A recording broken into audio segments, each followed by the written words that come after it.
Manifestación de fotosíntesis por producción de oxígeno y almidón. Bueno, nosotros vamos a hablar de nuestro proyecto final de laboratorio. El tema que escogimos es fotosíntesis. La fotosíntesis es un proceso en el cual las plantas captan la energía lumínica para transformarla en energía química almacenada en azúcar y otras moléculas. La fotosíntesis toma lugar en las células del mesófilo y sustenta el desarrollo de todas las especies, ya que los organismos fotosintéticos fijan el CO2 del ambiente y producen O2. Este intercambio gaseoso se da en los estomas, poros en el tejido más externo de la planta que se abren y producen el intercambio. Las células del mesófilo tienen cloroplastos donde se dan las reacciones de fotosíntesis.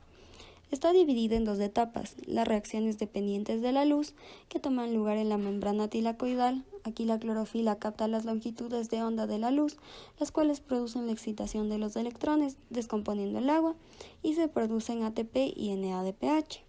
De ahí está el ciclo de Calvin. Esta fase toma lugar en el estroma del cloroplasto y se utilizan los subproductos de la fase dependiente de la luz. La enzima rubisco cataliza la unión de CO2 con la ribosa bifosfato para formar dos moléculas de trifosfoglicerato. Luego esta molécula se transforma en 1,3 fosfoglicerato y este compuesto es reducido a gliceraldehído trifosfato para producir finalmente el azúcar. Este ciclo se repite para regenerar la ribosa bifosfato nuevamente. Se realizarán dos prácticas para comprobar la funcionalidad de este proceso. El objetivo general es analizar el proceso de la fotosíntesis, la importancia y el funcionamiento de sus dos fases en la transformación de energía lumínica a azúcares, mediante la observación de burbujas de oxígeno, el subproducto de la fase lumínica y la producción de almidón en presencia y ausencia de la luz de la fase oscura. Los materiales que utilizaremos son 3 recipientes transparentes, plantas acuáticas o plantas con raíz, 10 ml de agua, 2 cucharadas de bicarbonato de sodio, yodo, tubos de ensayo, alcohol, una planta, una olla, una caja Petri, pinzas y guantes de protección.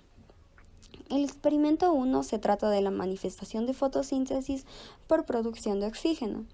Los objetivos específicos son observar la producción de oxígeno como desecho del proceso de la fotosíntesis en un ambiente cerrado, comparar la información de oxígeno de un sistema en presencia de la luz y otro en su ausencia. Y finalmente identificar la función e importancia del bicarbonato de sodio como combustible para que se dé la fotosíntesis. El experimento número 1 ha identificado como hipótesis alternativa que el sistema cerrado producirá más burbujas de oxígeno en presencia de luz, mientras que la hipótesis nula afirma que el sistema cerrado producirá más burbujas de oxígeno en ausencia de luz. La variable independiente es la luz solar, mientras que la variable dependiente es la producción de oxígeno. Para esto, los materiales a necesitar son 3 recipientes, una planta acuática o planta con raíz, 100 ml de agua y 2 cucharadas de bicarbonato de sodio. La metodología empieza por preparar los 3 recipientes con tapa transparente, marcar los 3 recipientes con A, B y C y llenar los envases con agua. El tratamiento en el recipiente B y C es de colocar 2 cucharadas de bicarbonato de sodio y mezclar. Se colocan las plantas y se cierran los sistemas. El recipiente A y B se colocan en un espacio con presencia de luz, mientras que el recipiente C se lo cubre en ausencia de la misma. Los resultados nos muestran que en el recipiente A, que tenía presencia de luz pero no bicarbonato de sodio, se dio una baja presencia de burbujas, mientras que el recipiente B, con bicarbonato de sodio y luz, produjo burbujas de oxígeno en gran cantidad. El recipiente C, con bicarbonato de sodio pero ausencia de luz, dio una baja producción de las mismas. Aquí los datos son cualitativos y el contenedor A se presenta en condiciones de control para el experimento. La información obtenida en este experimento la representamos en esta tabla de observaciones. Es importante notar que aunque se produjeron burbujas en el recipiente B expuesto a la luz, no solo se produjeron por la presencia de esta, sino que el contenedor de control A que produjo pocas burbujas nos permite confirmar que además se requiere la presencia del bicarbonato de sodio como fuente de carbono útil para la planta en la segunda fase de la fotosíntesis. Para nuestra segunda práctica, indicios de la producción de almidón, detectamos la presencia de polisacáridos en hojas de condiciones distintas.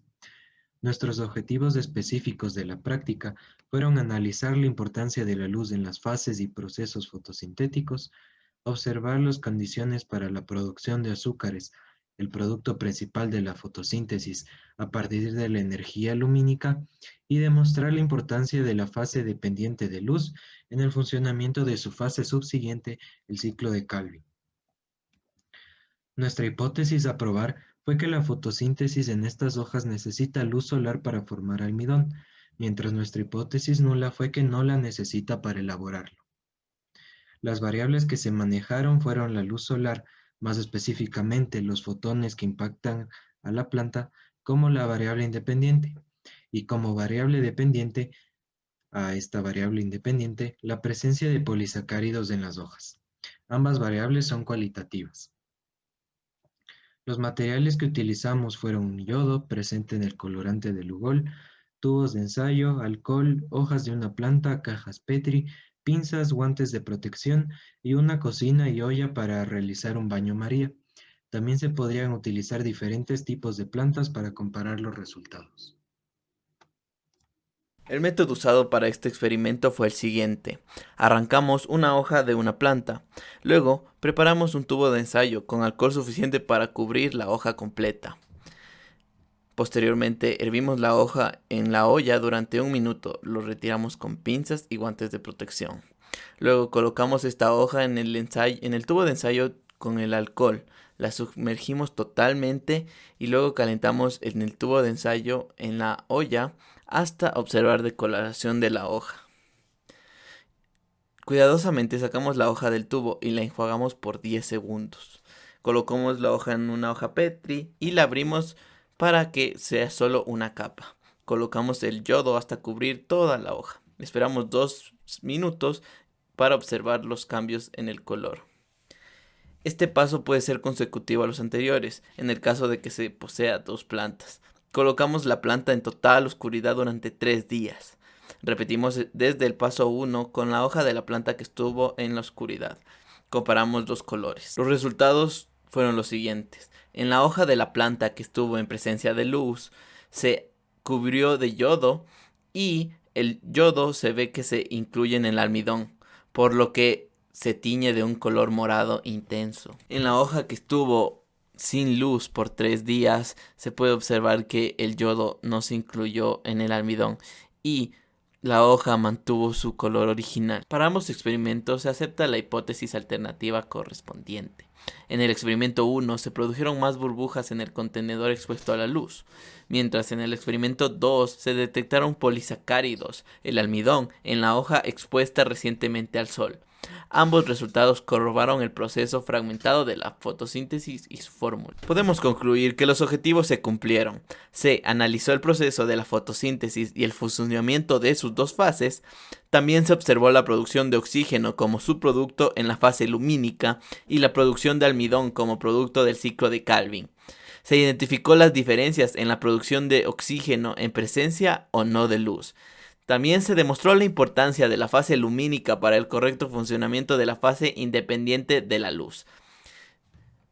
Se rechaza la hipótesis nula, por ende podemos concluir que la luz solar es la fuente de vida y energía, y la fotosíntesis es el proceso que permite la producción de estos productos.